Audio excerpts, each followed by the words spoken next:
Quand vous regardez les listes de meilleurs films de science-fiction en ligne ou dans les magazines, on a un peu souvent l'impression que c'est toujours les mêmes films qui ressortent, 2001, Blade Runner, etc., etc. Mais la vérité, c'est que des films de cette qualité-là ou dans cette galaxie-là de qualité, il y en a probablement des centaines et des centaines. Puis moi qui est en train de regarder tous les films de science-fiction avant l'an 2000, là, donc essentiellement de tous les temps avant l'an 2000, ben, j'en découvre continuellement.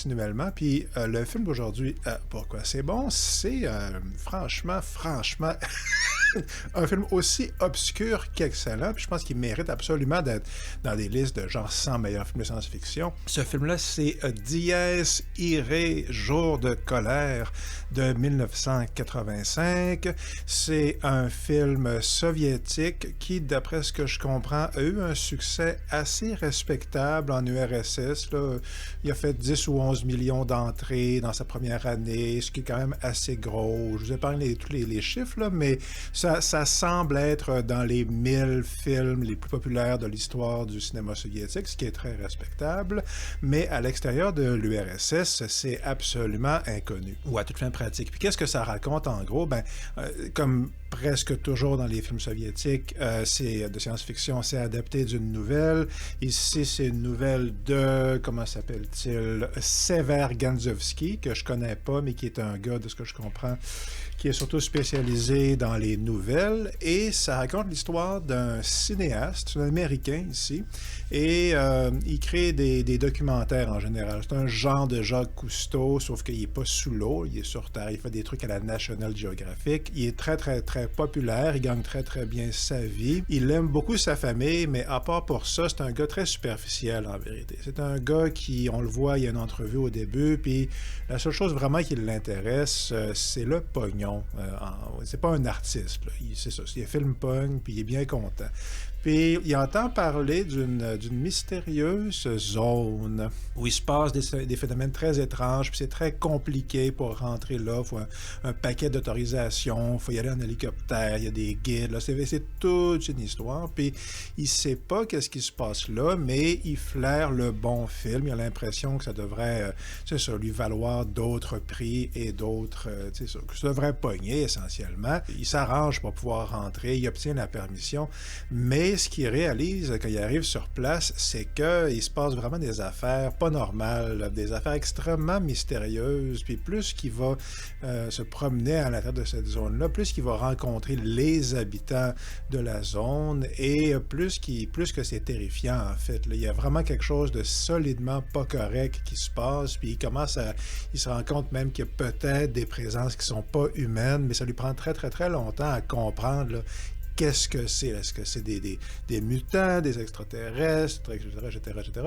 Ben, il finit par découvrir quelque chose comme un horrible complot, mais c'est encore pire qu'un complot. Fait que je vous laisse le regarder comme toujours. Une seule manière de le savoir, c'est de le regarder. Puis vous allez peut-être deviner certaines, tu sais, c'est des formules de films de science-fiction. Donc, ouais, OK, l'humanité est menacée par, tu sais, c'est ça, par une menace mystérieuse. Là, je veux dire, ça c'est déjà vu, mais le fait est que c'est vraiment extrêmement réussi. Et moi qui m'attendais à rien, j'ai vraiment adoré ça. Okay. C'est un des films les plus atmosphériques, certainement que j'ai regardé cette année, on va dire. Quand on compare les films de zone mystérieuse, en général, ben, il y a Annihilation, évidemment, le film américain, il y a Stalker, on ne connaît que lui.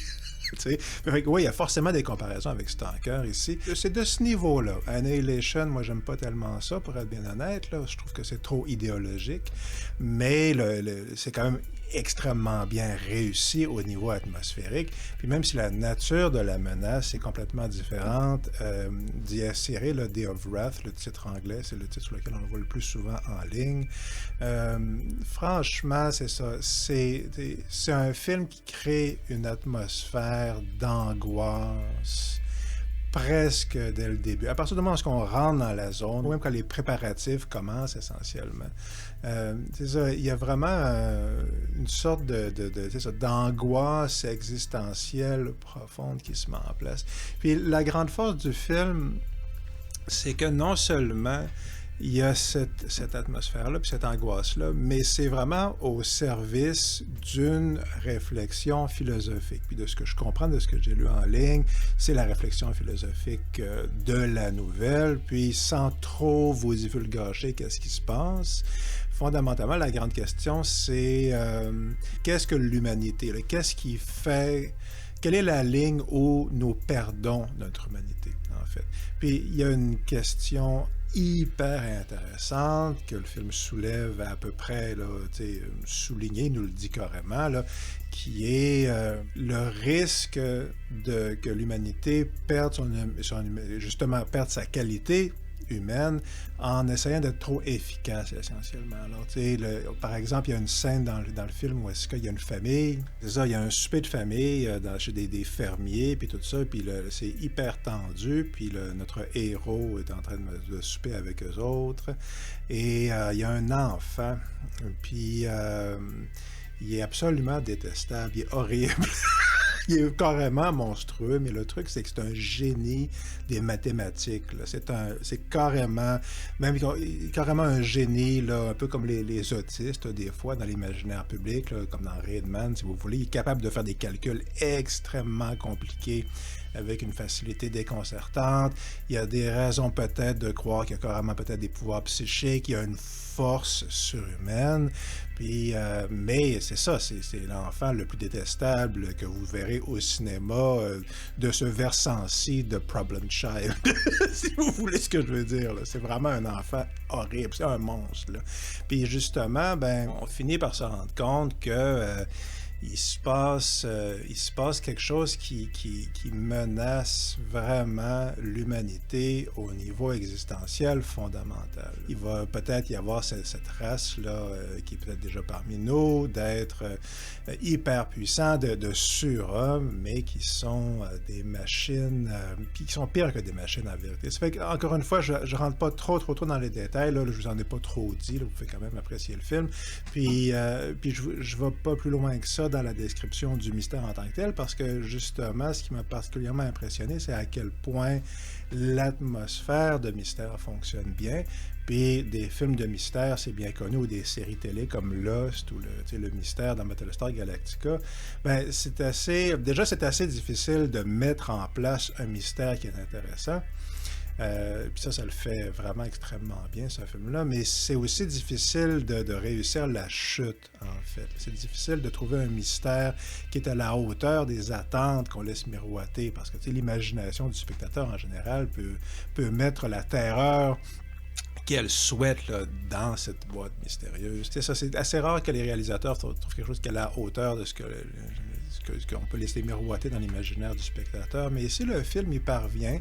Puis, justement, dans les films soviétiques que j'ai vus à date, là, je commence quand même à en avoir vu quelques-uns, des films de science-fiction soviétiques, il y a assez souvent ce genre de réflexion-là. Là, je pense à Le silence du Dr. Evans, qui avait quelque chose, c'est pas tout à fait le même genre de réflexion, mais ça cherche à avoir le même niveau de réflexion, si vous voulez. Le Dr. Evans, c'est un docteur qui rencontre des extraterrestres, puis là, ici, les extraterrestres sont bons, ils sont gentils, essentiellement, puis c'est le genre d'histoire où l'humanité n'est pas prête, mais l'humanité est trop belliqueuse, etc.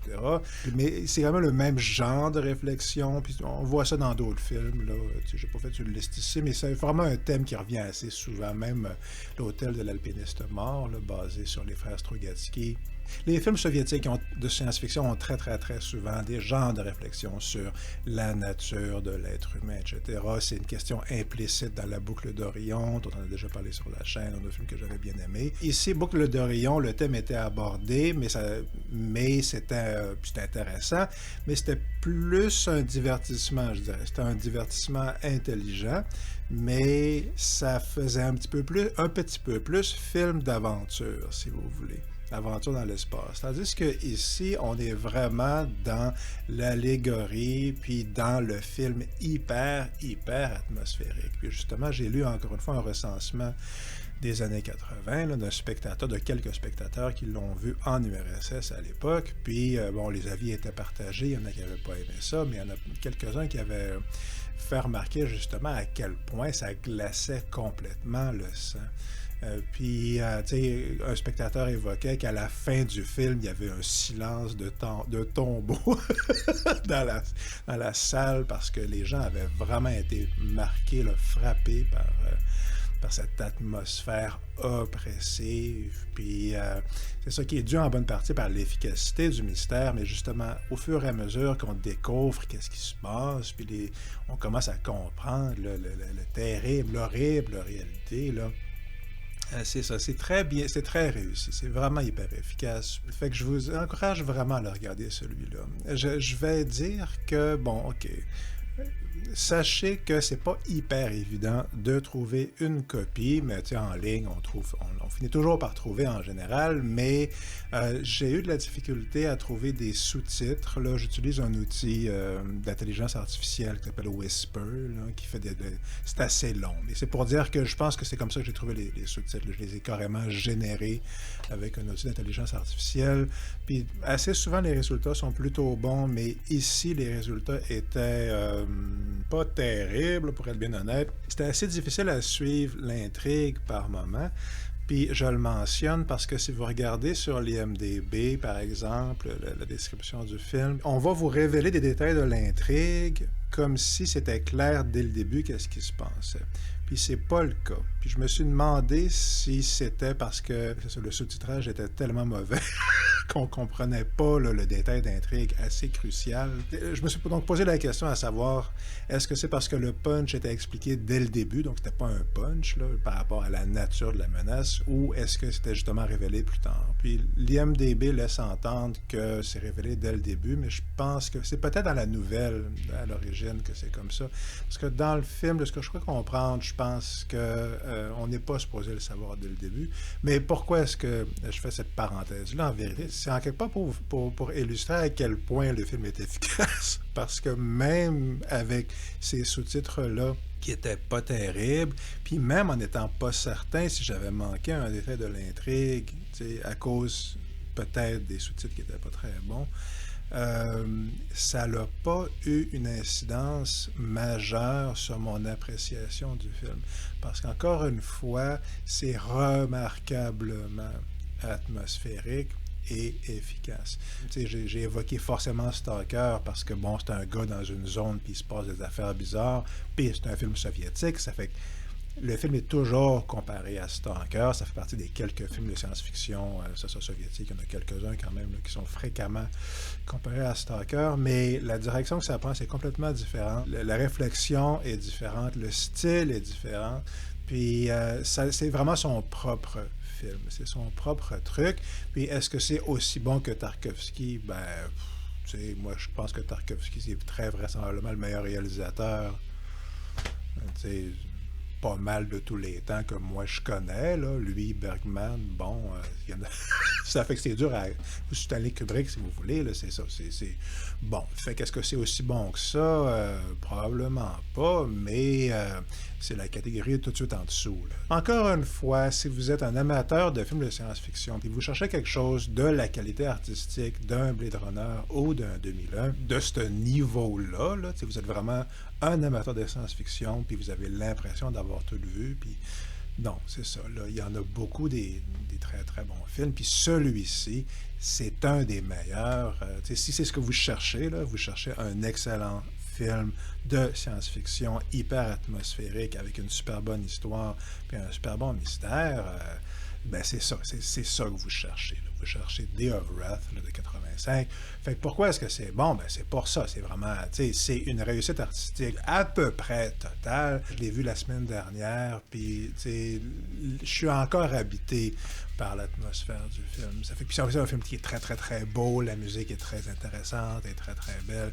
Ça fait que ça vaut vraiment le détour. Ça vaut la peine de dénicher une copie, de mettre les efforts pour en trouver une copie, puis de se le taper avec des sous-titres un peu discutables. Puis si vous faites cet effort-là, là, si vous êtes encore une fois à la recherche de vrais bons films de science-fiction, là, vous allez être largement récompensé, Dies Irae. C'est vraiment excellent. Pourquoi est-ce que c'est bon? Pour tout ça, l'histoire est super bonne, l'atmosphère est super bonne, c'est hyper obscur en Occident, mais ça mérite d'être largement plus connu que ça. Ça fait que vous m'en direz des nouvelles. Fait que, la vie est belle. À très bientôt.